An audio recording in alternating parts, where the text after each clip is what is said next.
Amados hermanos, que la gracia, que la paz de Dios nuestro Padre y del Señor Jesucristo sean abundando en nuestros corazones. A través de la palabra de Dios, el Señor empieza a revelarnos cosas propias del ser de Dios. A través de las Escrituras, el Señor empieza a abrir su corazón y empieza a mostrarnos aspectos que están profundamente en el ser de Dios y que a través de la revelación de las Escrituras nosotros podemos ir palpándolas. Dios nos colocó a cada uno de los creyentes en el cuerpo de Jesucristo con muchos propósitos. Uno de ellos es el que vamos a tratar de considerar en el día de hoy. La iglesia está puesta sobre la tierra para manifestar muchos aspectos de la vida de Jesucristo y para manifestar muchos aspectos del propio ser de Dios. Por ejemplo, la iglesia está puesta en la tierra como sal de la tierra, ¿sí? Lo dice Mateo. La iglesia está puesta en la tierra como la luz del mundo, ¿cierto que sí? Entonces, la iglesia está puesta en la tierra para manifestar aspectos que no son propios de ella. Por ejemplo, el Señor Jesucristo dijo en Mateo 5, vosotros sois la luz del mundo, ¿cierto? ¿Ok? Pero resulta que la iglesia no tiene luz inherente en sí misma. ¿Por qué? Porque la iglesia lo que hace es reflejar la luz de alguien más. Entonces, uno de los aspectos de la iglesia, de lo que estamos hablando, es reflejar la luz de alguien más. Entonces, nosotros como iglesia lo que debemos hacer es limpiarnos cada día más, santificarnos cada día más, para que esa limpieza vaya limpiando el vaso. Y cuando el vaso esté limpio, somos como una especie de vaso en vidrio, lo que dice Apocalipsis, cristalizo. Entonces, cuando la luz se refleja y si no hay ningún sucio, si no hay nada en oscuridad, permite que toda la luz pueda pasar sin ningún problema, ¿cierto? Entonces, nosotros, como parte del cuerpo de Cristo, estamos puestos en la tierra para manifestar aspectos divinos, no aspectos humanos, aspectos divinos pertenecientes al propio ser de Dios. Y uno de esos aspectos es el que vamos a tratar en el día de hoy. Vamos a ir a Hechos capítulo 2, vamos a leer 2 versículos, 42 y 46. Textos muy conocidos. Esto nos muestra cómo el Espíritu Santo empezó a operar en los inicios de la iglesia. Recuerde que Hechos 2 sobre todo nos muestra cómo se manifestó la iglesia en el primer siglo. Y la iglesia entró en un ejercicio con el resto de hermanos y a través de ese ejercicio de relacionamiento como miembros del cuerpo de Cristo empezó a enseñarnos algo. Yo siento que cuando leemos Hechos es como si el Señor nos dijera lo mismo que Dios le dijo a Moisés estando en el monte.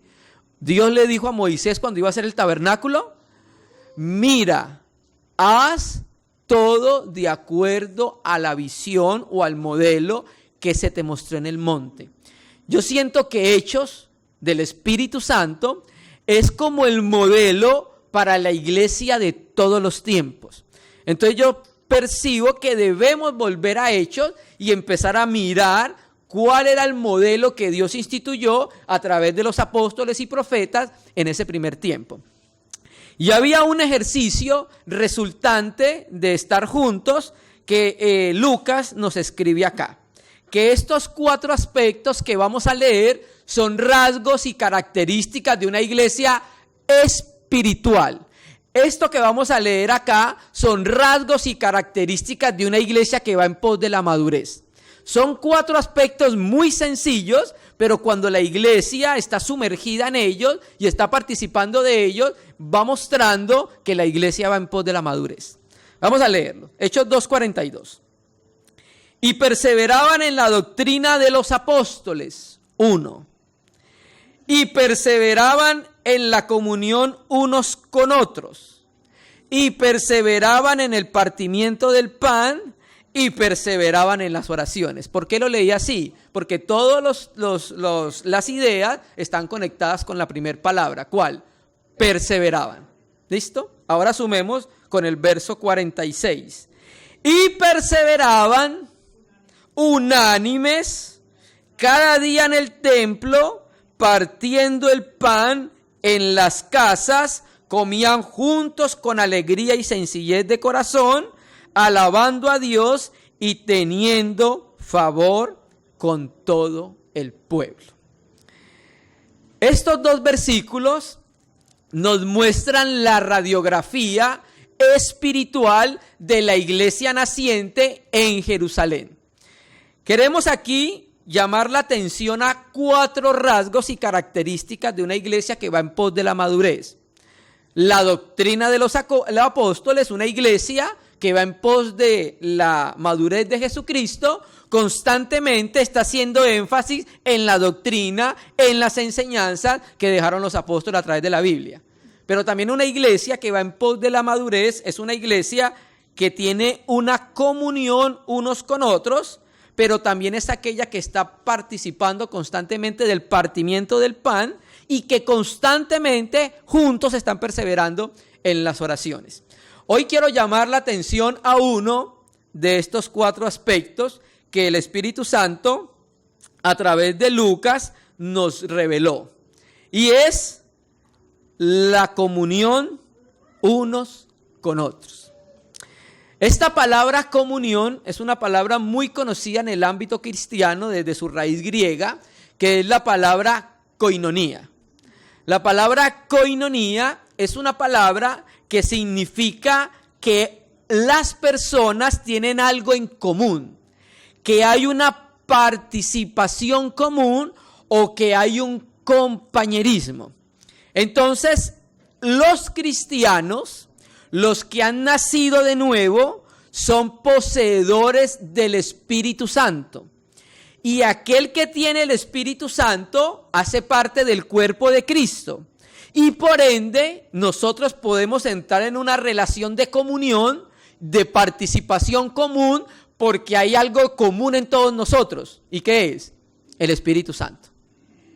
Por causa del Espíritu Santo inhabitante en el corazón cristiano, nosotros podemos tener comunión con los hijos de Dios, porque hay algo que nos es común a ellos y a nosotros. ¿Qué?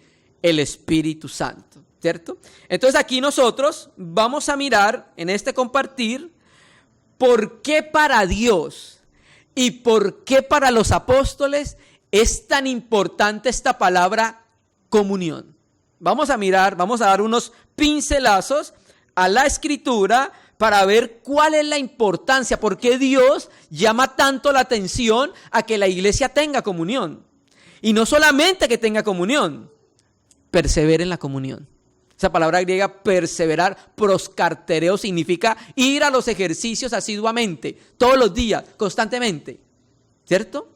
Entonces vamos a mirar por qué Dios llama tanto la atención en la Biblia que nosotros tengamos comunión. ¿Para qué nosotros debemos tener tanta comunión? ¿Por qué a Dios le interesa tanto que nosotros tengamos comunión? ¿Por qué a los apóstoles les interesa tanto dejar un registro escrito acerca de que los cristianos deban tener comunión, hermano? Amén. Entonces estamos viendo acá este segundo elemento de los 4 que hemos visto, que era la comunión mutua. Hermanos, nosotros hablamos en algún momento acerca de los estadios de la comunión. Hablamos de la comunión con Dios, hablamos que después del producto de la comunión con Dios, tenemos comunión con nuestros hermanos en la iglesia en cada ciudad. Y eso va a redundar después en la comunión regional, lo que sucedía con Macedonia, lo que sucedía con Tesalonicenses. Tesalonicenses muestra el texto que tenía comunión con toda la región de Macedonia. O sea, Macedonia era un distrito, era un departamento donde habían varias ciudades y los tesalónicos tenían comunión con todas las iglesias de la región. Ese es otro nivel de estadio de la comunión. Pero hay otro nivel mayor y es el nivel de la comunión universal. Que nosotros somos uno con nuestros hermanos en Rusia. Hermano, pero no lo conozco, pero somos uno. Porque el Señor pagó un precio de sangre también por ellos allá. ¿Cierto? Y cuando nos encontramos, entonces nuestro corazón se alegra y se ensancha por recibir a los que son de Cristo, ¿cierto? Entonces aquí vemos nosotros que nuestra comunión no es solamente horizontal, sino también vertical. ¿Cierto que sí? Nosotros tenemos comunión con Dios, pero también ¿con quién? Horizontalmente, con los hermanos. Y eso es un rasgo y característica de una iglesia espiritual. ¿Sí? Y ahí vamos a mirar entonces algunos aspectos por qué para Dios entonces es tan importante de la comunión. Nosotros entramos en comunión con Dios por participación de la vida divina comunicada a nosotros a través del Espíritu Santo por haber creído en Jesucristo por la fe.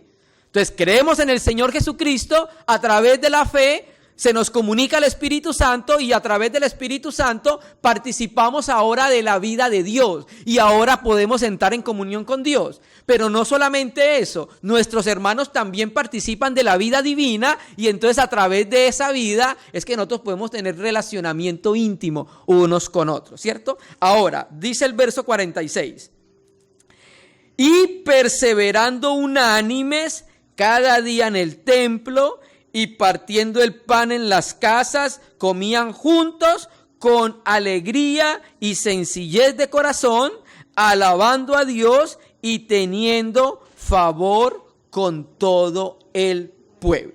Entonces, el relacionamiento de los miembros de la iglesia acá en Jerusalén se manifestaba cada día. El relacionamiento de los miembros de la iglesia se manifestaba cada día. Ellos tenían reuniones cada día. ¿En dónde? Por las casas, participaban de los alimentos y en el templo se reunían. ¿Por qué se reunían en el templo en ese tiempo? Bueno, primero, porque el templo aún estaba en pie.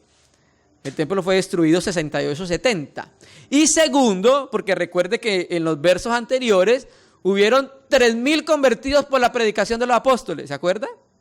Y luego hubieron ¿cuántos? 5,000 convertidos por la predicación de los apóstoles.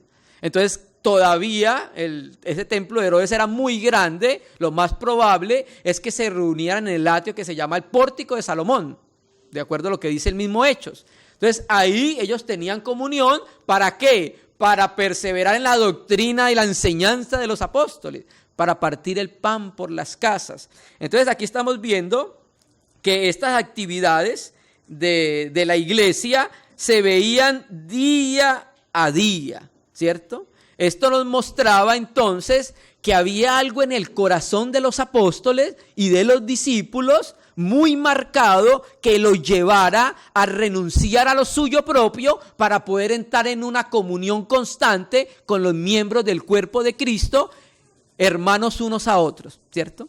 Entonces, ¿qué pasó en el corazón de la iglesia? ¿Qué pasó en el corazón de estos cristianos que nos dejaron este ejemplo de una perseverancia diaria en la comunión unos con otros? Y esa es la razón por la cual nosotros tenemos reunión casi todos los días. Los martes, los miércoles, los jueves, los viernes, sábado. ¿Por qué? Porque eso agrada el corazón de Dios. Dios nos ha dado tiempo. Y el tiempo que Dios nos ha dado es para buscarle. Dios nos ha dado salud. Y la salud que nos ha dado Dios es ¿para qué? Para buscarle. Dios nos ha dado recursos. Y esos recursos que nos ha dado ¿para qué? Para servirle. ¿Qué no tenemos que no hayamos recibido? De Él. Todo lo hemos recibido de Él. Entonces todo lo que Dios ha puesto en nuestras manos va a terminar invirtiéndose en el reino de los cielos. Porque nada de lo que el Señor nos ha dado es para beneficio propio. Ojo, el tiempo que Dios nos dio no es para beneficio propio. No es para satisfacerme a mí. El tiempo que Dios me dio es para satisfacerlo a Él. Para buscarlo a Él. Mire, hermanos, en Apocalipsis dice lo siguiente. Que los serafines, día y noche, y Isaías 6, no cesaban de decir: Santo, santo, santo, Yahvé de los ejércitos. Toda la tierra está llena de su gloria. Pregunto, ¿en la eternidad donde habita Dios hay noche? Lo más probable es que no. La noche es en nuestro sistema solar por causa del sol y por causa de la luna y por causa de la rotación. Pero donde existe Dios no existe la noche. Eso es en la eternidad. Pero ¿qué pasa? ¿Por qué el Espíritu Santo utiliza ese término día y noche? Para que nosotros entendamos la intensidad de la adoración que tenían los seres espirituales para con Dios. Pregunto, ¿los seres espirituales fueron redimidos a precio de sangre? No. ¿Quiénes? Nosotros. Entonces, si los seres espirituales adoran a Dios constantemente, que no fueron redimidos, ¿no cree que mayormente nosotros deberíamos darle eso a Dios? Entonces, la iglesia, en este primer siglo, hacían algo. Ellos estaban perseverando día tras día. Los apóstoles enseñaron a la iglesia naciente que debían estar en una comunión, un compañerismo, un relacionamiento íntimo cada día. ¿Sí? ¿Por qué? Porque había algo que los apóstoles habían percibido. Y eso es lo que nosotros necesitamos percibir para poder apreciar la reunión, la comunión con el Señor y con nuestros hermanos. Vamos a ir a Juan, capítulo 17. Ya hemos hablado de estos aspectos, vamos a considerar otra vez. Juan 17. Vamos a leer desde el verso 20.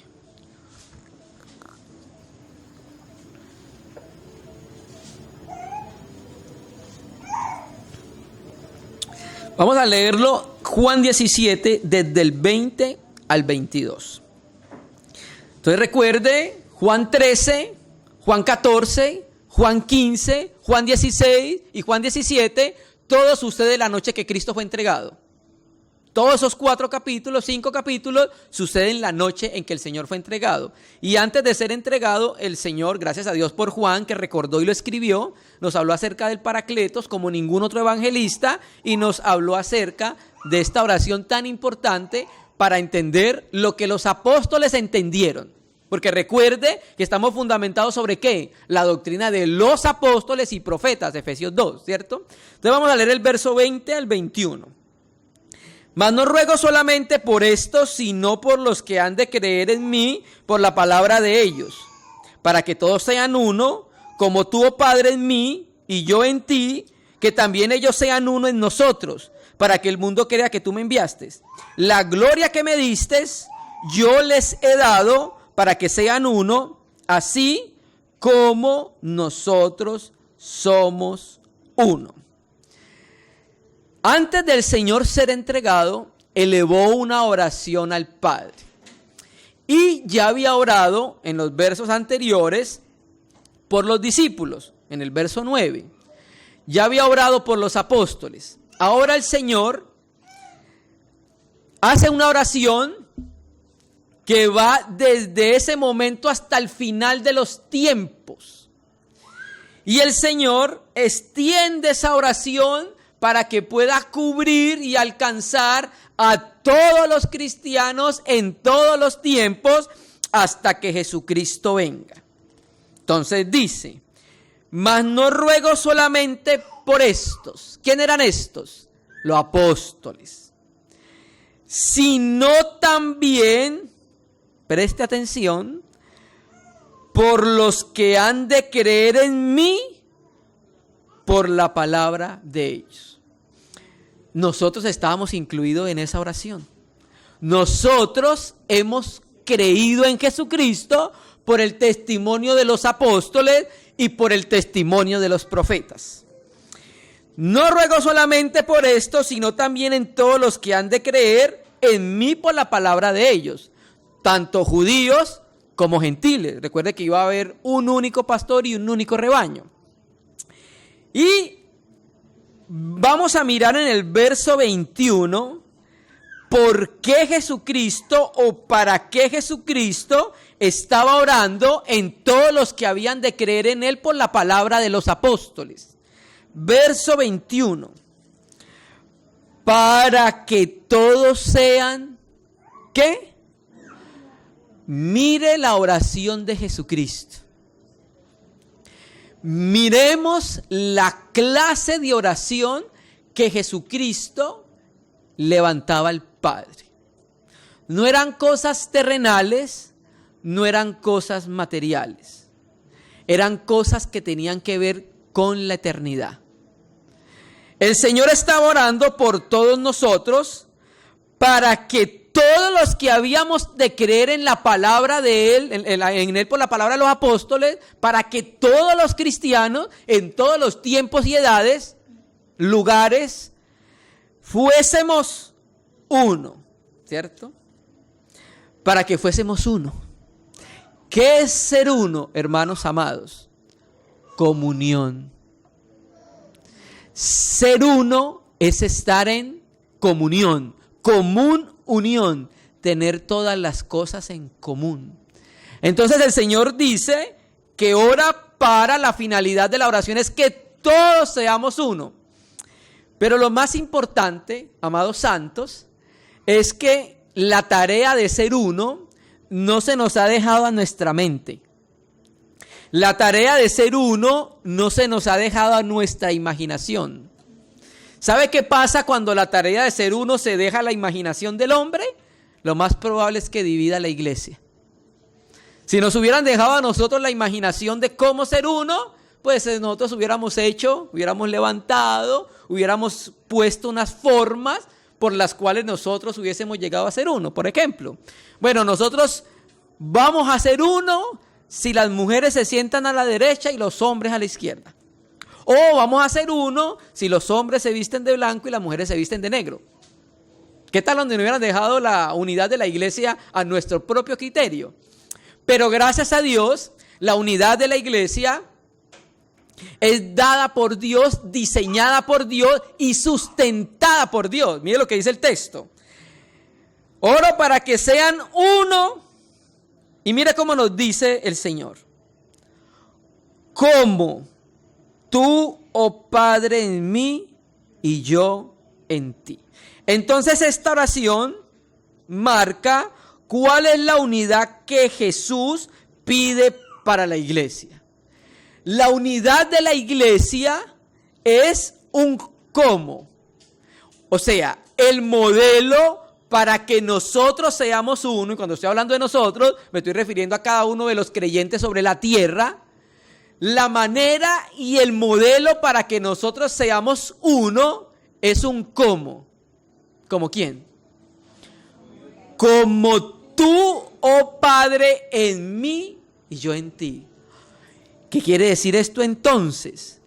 Que el modelo para la comunión de la iglesia es una comunión mayor, una comunión eterna, y es la comunión que tiene el Padre con el Hijo en el Espíritu Santo. Hermanos, por eso los apóstoles le dieron tanta importancia a la comunión. Y por eso nos escribieron, porque ellos entendieron que la comunión eran aspectos que estaban reflejando cualidades eternas. Hermanos, Dios, el Padre, ha tenido un relacionamiento íntimo de amor eternamente con su Hijo. El Padre con el Hijo han estado en una comunión eterna que nunca se ha interrumpido. El Padre ama al Hijo, el Hijo ama al Padre, y el Espíritu Santo es una especie de recirculación de amor. Amor dado, amor recibido. El Padre tiene todas las cosas en común con el Hijo. El Hijo tiene todas las cosas en común con el Padre. El Padre ama al Hijo, el Hijo ama al Padre. El Padre le da todo al Hijo, el Hijo le da todo al Padre. La Trinidad es la base y el sustento para la comunión. ¿Por qué cree que los discípulos perseveraban en ser uno? Porque ellos conocían el modelo. Ellos estuvieron en la oración que hizo Jesús por ellos. ¿Cómo, Señor? Yo quiero que todos los discípulos sean uno. Pero hay un cómo para cumplir esa realidad. Como tú, oh Padre, en mí y yo en ti. Entonces el cristiano, cada uno de nosotros estamos llamados a acercarnos a la palabra y a conocer íntimamente cuál es el relacionamiento interno en el seno de la Trinidad. En el seno intratrinitario hay un relacionamiento eterno del Padre con el Hijo por el Espíritu Santo que nosotros debemos conocer. Y cuando lo conozcamos, ¿qué debemos hacer? Reproducirlo. Y entonces la iglesia es llamada, hermanos, escuchen bien, la iglesia es llamada a reproducir la comunión eterna de la deidad. ¿Le parece algo menor? No, es algo alto y algo sublime. Y cuando nuestros ojos sean abiertos a esa realidad, nosotros entonces podemos hacer lo que hacían los apóstoles y perseveraban en la comunión. ¿Por qué ellos lo hicieron? Porque sus ojos fueron abiertos. ¿A qué? A esta realidad de comunión existente entre el Padre y existente en el Hijo. La comunión no fue algo que nos inventamos nosotros. La comunión es un reflejo de lo que es Dios. Hermano, tanto así que cuando Dios crea al hombre, ¿cómo lo crea? Lo crea en comunión. Leamos Génesis, capítulo 5. Y esto lo decimos entonces por causa de nuestros hermanos que están llegando. Génesis 5.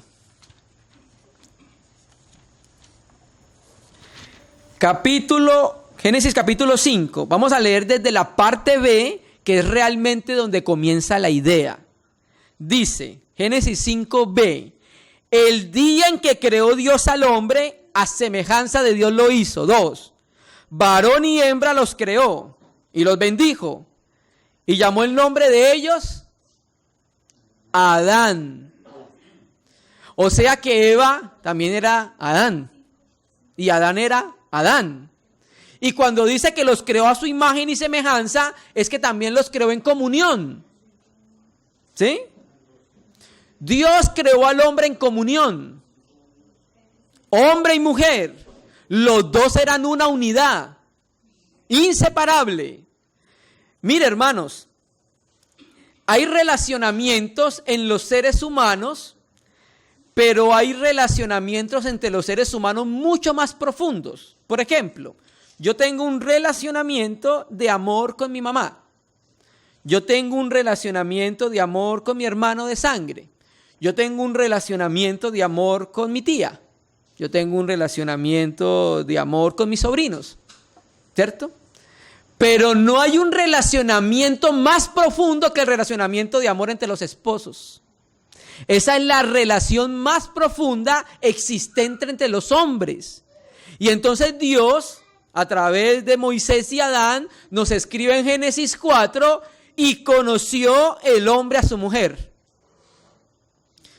Hubiese escrito y tuvo relaciones Adán con Eva. Pero miren lo delicado del Espíritu Santo. Muy delicado en escoger la palabra que nos iba a transmitir el relacionamiento del hombre y la mujer. ¿Cuál? Conoció. Está hablando de algo interior y algo profundo. Entonces el relacionamiento más profundo existente entre los seres humanos es el matrimonio. Entonces Dios nos muestra que así como entre los esposos hay un relacionamiento íntimo de amor, de la misma manera en el ser de Dios hay un relacionamiento eterno de amor, un relacionamiento profundo de amor, hay una comunión eterna de amor. ¿Entre quién? Entre el Padre, el Hijo y el Espíritu Santo. ¿Sí? Entonces, hermano, vemos nosotros que Dios es una comunión y el hombre fue creado para la comunión. Cuando los ojos del cristiano son abiertos, entendemos lo que dice 1 Corintios 1. Fiel es Dios, al cual fuiste llamados a la comunión ¿con quién? Con su Hijo Jesucristo. Uno de los aspectos por los cuales está puesto la iglesia en la tierra es para que tenga comunión.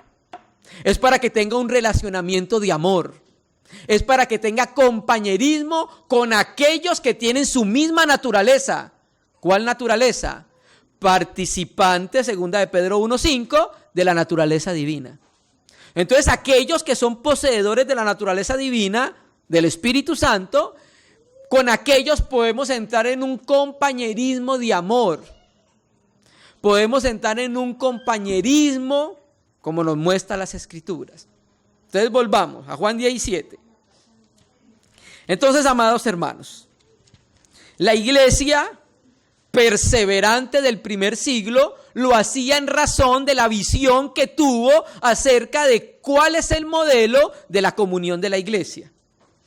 Y el modelo de la comunión de la iglesia es ¿cómo? ¿Como quién? Como tú, oh Padre, en mí, yo en ti. Entonces nosotros, a través de la comunión con el Señor diaria, profunda, a través de la comunión con su palabra, a través de la comunión con los santos, vamos cada día más, un poco más, percibiendo cómo es el Padre en el Hijo y cómo es el Hijo en el Padre. Y cuando la iglesia vaya conociendo eso, va a llevarlo a la práctica en un relacionamiento con sus hermanos. Y esa era la razón por la cual la iglesia era perseverante en el primer siglo. Juan 17:20, mas no ruego solamente por esto, sino también por los que han de creer en mí por la palabra de ellos, para que todos, o sea, cada uno de los cristianos es llamado a una comunión, es llamado a conocer al Señor íntimamente, personalmente, en lo interior, para que todos sean uno como el modelo, como tú, oh Padre, en mí y yo en ti, ¿cierto? Entonces aquí estamos viendo que el Señor nos está revelando cómo quiere que sea la unidad de la iglesia, ¿cierto? Como tú, oh Padre, en mí y yo en ti, que también ellos, o sea, por todos los que oró, sean uno en nosotros, y eso tiene un propósito. O sea, ¿para qué Dios quiere que nosotros seamos uno? ¿Para qué Dios quiere que nosotros entremos en un relacionamiento de compañerismo, un relacionamiento de amor? ¿Para qué quiere Dios que tengamos un mismo sentir? ¿Para qué quiere Dios que nosotros nos amemos? Mira cómo termina el texto. Para que el mundo crea, ¿cómo? Para que el mundo crea que tú me enviaste.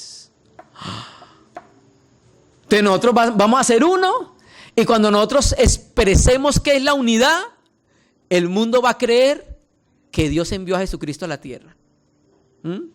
Para que el mundo crea que tú me enviaste. Cuando la iglesia entra en una comunión de amor, se va a revelar al mundo cómo el Padre ama al Hijo y cómo el Hijo ama al Padre. Cómo hay un amor recirculante entre las personas de la deidad y en el seno trinitario. Y cuando nosotros nos amemos así, el mundo va a reconocer que verdaderamente Dios está entre nosotros. Porque está reconociendo que hay un amor que está sobrepasando el entendimiento. Que es un amor que no es egoísta, que es un amor que no busca lo propio, que es un amor que busca el bien de los demás, que es un amor que prefiere a los demás antes que a sí mismo. ¿Me parece poca nuestra tarea por el Espíritu Santo? Entonces, hermanos, cuando eso se dé, se va a revelar al mundo una relación de amor eterna. ¿Cuál? La relación amor eterna de Dios.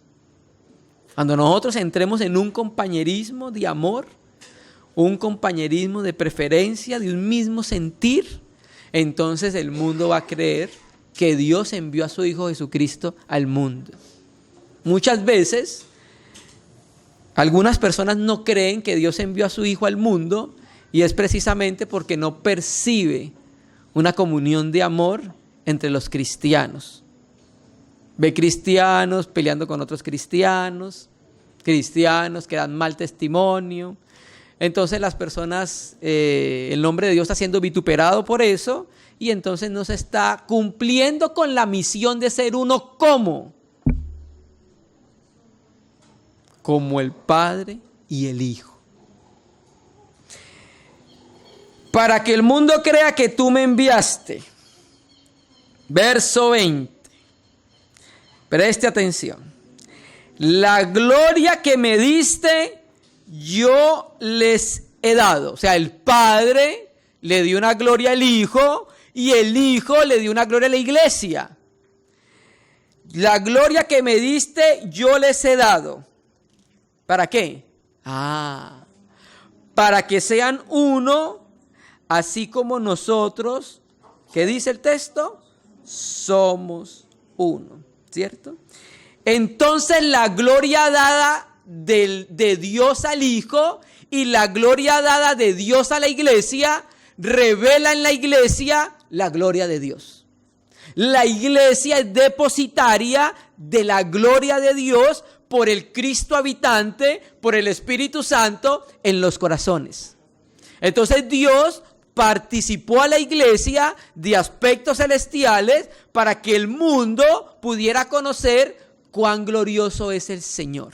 Ustedes recuerdan en el Antiguo Testamento cuando Elí era el sumo sacerdote y cuando el arca de la alianza fue capturada por los filisteos, que Elí estaba ciego y que los hijos de Elí eran hombres impíos, dice el texto. La Biblia textual dice eran hijos de Belial, porque hacían lo malo y abominable ante los ojos de Dios. Y entonces la gloria de Dios que estaba representada en el arca fue capturada. Y vinieron a Elí y le dieron testimonio: Elí, han capturado el arca. Cuando Elí escucha la noticia, dice el texto que era muy pesado, estaba en una silla, se fue hacia atrás y se desnucó. Y una de las hijas de los sacerdotes de los hijos de Elí estaba por dar a luz un niño. Y cuando dio a luz un niño, le colocó un nombre bien particular: Icabod, que Icabod significa sin gloria. La gloria de Dios representada en el arca había sido llevada. Israel ahora estaba sin gloria. Era un pueblo que antes era glorioso y ahora no lo es por la presencia de Dios que ya no estaba en medio de ellos, ¿cierto? Pero la iglesia no es llamada a ser Icabod, no es que es depositaria de la gloria de Dios en la persona del Hijo de Dios. Nosotros somos llamados a ser Incabod, con gloria, porque el glorioso Dios está inhabitando en nuestros corazones.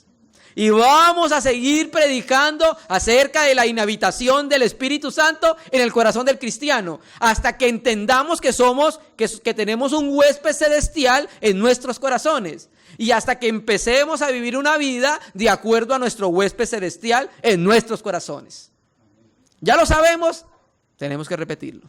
Hasta que nuestros ojos sean abiertos a estas verdades maravillosas. La gloria que me diste, yo les he dado para que sean uno, así como nosotros somos uno. Entonces, el Padre le da la gloria al Hijo, el Hijo le da la gloria a la iglesia, y la gloria en la iglesia se va a conocer a medida que el Espíritu Santo va reproduciendo cuán glorioso es Jesucristo en nuestros corazones. Y a medida que las características y la personalidad del Hijo de Dios se van reproduciendo en el corazón de la iglesia, se va conociendo cuán glorioso es Dios. Por ejemplo, le damos un solo texto. Gálatas 1. Gálatas 1, le voy a dar el verso 24. Solo ese versículo. Gálatas 1, versículo 24.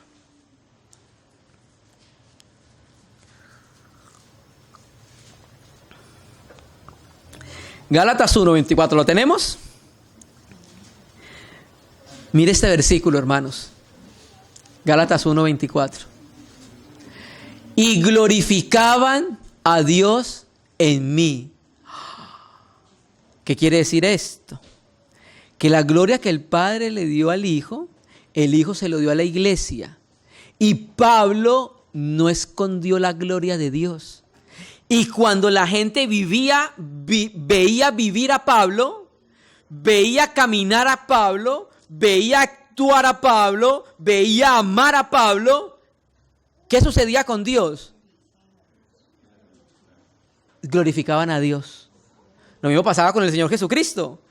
Cuando hacía los milagros, cuando amaba, cuando sanaba, cuando predicaba, y decían que Dios era glorificado.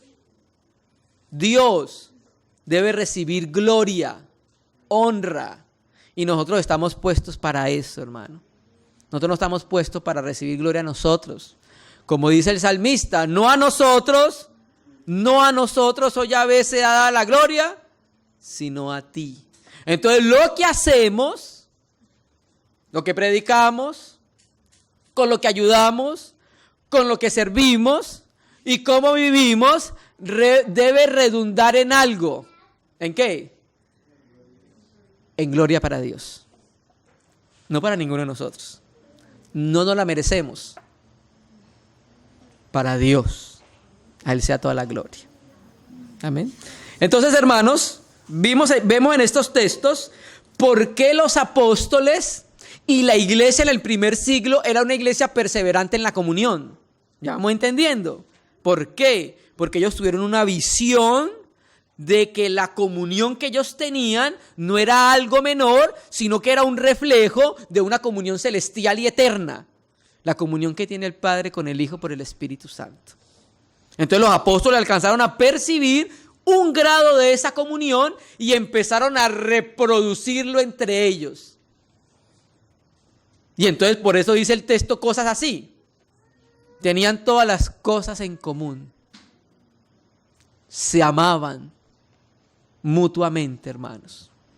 Ahora, hermanos, la comunión también debe tener una base muy, muy sólida. La comunión, como lo dijimos anteriormente, no es dada a nuestra imaginación, ni dada a nuestras reglas y preceptos, sino que la comunión tiene una base muy definida. Vamos a Primera de Juan, capítulo 1. Vamos a leer el verso 1 y 2, que lo leímos ahorita. Primera de Juan, capítulo 1, verso 1 y 2. Y seguimos hablando de lo mismo, la comunión. Hermano, ¿por qué los hermanos en el primer siglo partían cada día el pan en las casas, comían con alegría y sencillez de corazón, se reunían en los templos, en el templo para predicar y considerar la doctrina de los apóstoles? Porque ellos percibieron que era la comunión, hermano. La comunión es un asunto de ir un día a la iglesia, estuve en la iglesia, en la comunión con los hermanos, de gloria a Dios y no más. La comunión es un asunto de vida. La comunión es una participación de toda aquella persona que ha nacido de nuevo y es llamada por el Espíritu Santo a tener un ejercicio en algo que antes no tenía y no conocía. Primera de Juan 1:1. Mire lo que dice nuestro querido hermano Juan. Primera de Juan 1:1. Lo que era desde el principio, lo que hemos oído. Y aunque Juan está escribiendo, él escribe en comunión, porque habla en plural, lo que hemos oído. Bueno, hubiera escrito lo que era desde el principio, lo que he oído y lo que he visto. Pero él estaba en comunión con sus hermanos los apóstoles. Lo que era desde el principio, lo que hemos oído, lo que hemos visto con nuestros ojos, lo que hemos contemplado y palparon nuestras manos tocante al verbo de vida. Mire la apreciación tan profunda que tenía Juan acerca de Jesucristo. Porque la vida fue manifestada y la hemos visto. Y testificamos y os anunciamos la vida eterna, la cual estaba con el Padre. Y se nos manifestó. Lo que hemos visto y oído, esto os anunciamos. Mire lo importante de la comunión. Lo que los apóstoles habían percibido del Señor Jesucristo, de la comunión de Jesucristo con el Padre, era lo que ellos le anunciaban a la iglesia. Lo que hemos visto y oído, eso os anunciamos. ¿Para qué? Para que también vosotros tengáis comunión con nosotros. Muy importante. ¿Qué es lo importante? Jesucristo se le reveló a los apóstoles. Los apóstoles vieron y oyeron aspectos celestiales en Jesucristo. Y de ese ver y oír surge el testimonio apostólico, ¿cierto? ¿Qué es la doctrina de los apóstoles? O sea que la comunión tiene una base definida. ¿Cuál? La doctrina de los apóstoles. Nuestra comunión es en base a la doctrina de los apóstoles. ¿Por qué? Porque los apóstoles tuvieron comunión con su Hijo y con el Padre. Ellos vieron, percibieron la comunión, eso no lo anuncian, surge el testimonio apostólico y surge la doctrina de los apóstoles. Entonces la doctrina de los apóstoles surge de la comunión de los apóstoles con el Padre y con su Hijo Jesucristo.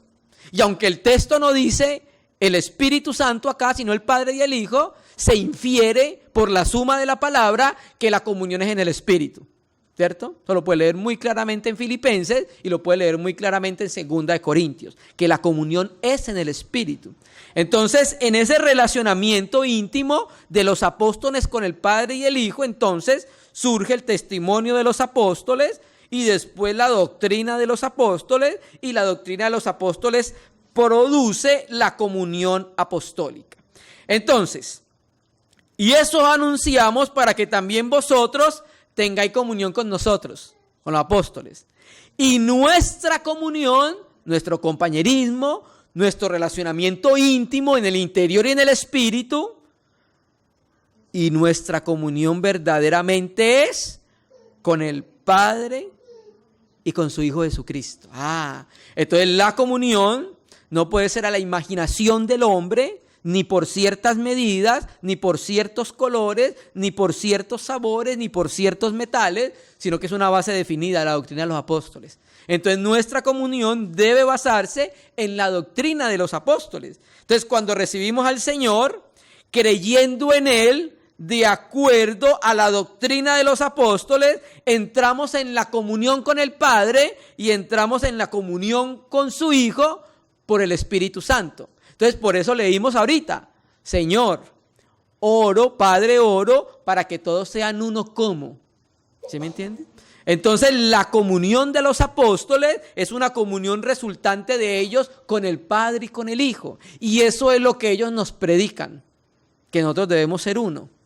Y eso nos lo predican ellos para que nuestra comunión sea ¿con quién? Con ellos. Y al tener comunión con la doctrina de ellos, tenemos comunión ¿con quién?